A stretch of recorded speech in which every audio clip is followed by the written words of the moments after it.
Welcome to Shahnameh, Book of Kings. Today we begin with the reign of Shapur, son of Ardeshir. When Shapur sat on the throne of justice and placed the royal crown on his head, the priests and nobles of the country gathered before him, and he addressed them. My wise counselors, I am the son of the illustrious King Ardeshir. Hear my commands, and do not swerve aside from loyalty to me. Live content with your good name, and have nothing to do with malevolent troublemakers. Only those who are lacking in sense will covet others' wealth.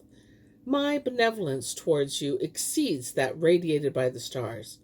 I shall keep Ardeshir's ordinances in effect with you, asking for no more than 1/30th of landowners' income, and that only so that I can provide in some small way for my army. Goodness is my eternal treasure. Bravery and chivalry are the foundations of my kingdom. I have no need of others' possessions, since this desire is what turns men into enemies.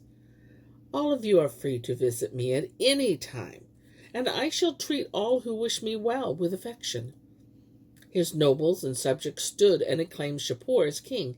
They poured emeralds over his crown and called down blessings on his head. News had spread that the throne was left idle, that the wise King Ardeshir had died, leaving his wealth and crown to Shapur. Lamentations arose over every quarter, and Caidafe and the Roman prophetesses ceased to send tribute.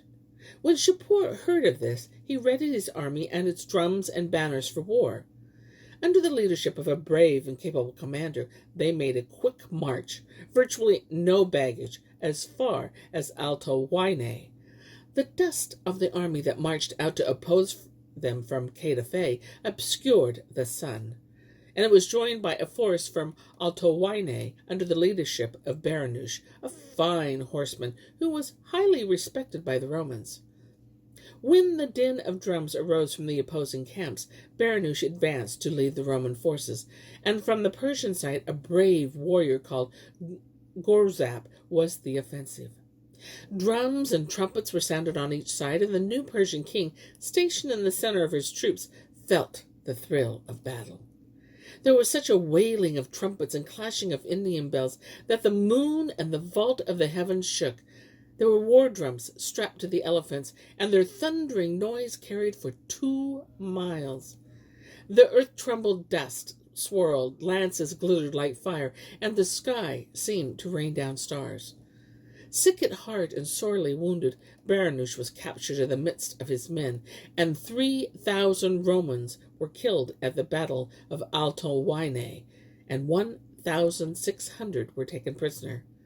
The warriors' hearts were filled with despair. The Roman emperor sent an envoy to Shapur and saying, "How much blood will you shed before God for the sake of money? What excuse can you have for bringing such a behavior on the day of judgment? We will send the tribute as before, so that no further ills befall us. And along with the tribute, I will also send you a number of hostages, people of my own family. But you should then evacuate Alto Waine, and if you do, I will send whatever further gifts you desire."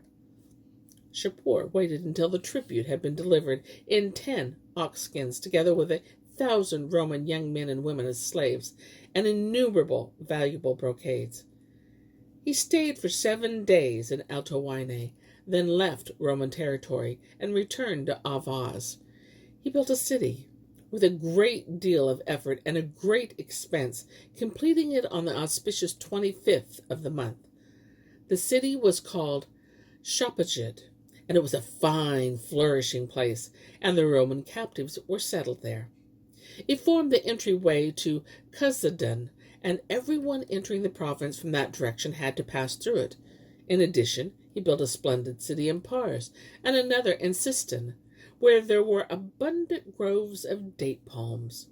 This latter city had been begun by Ardeshir, and Shapur completed it. He also made the area around Ka-Andaz into a city, and to this day men say that the town was built by Shapur's justice.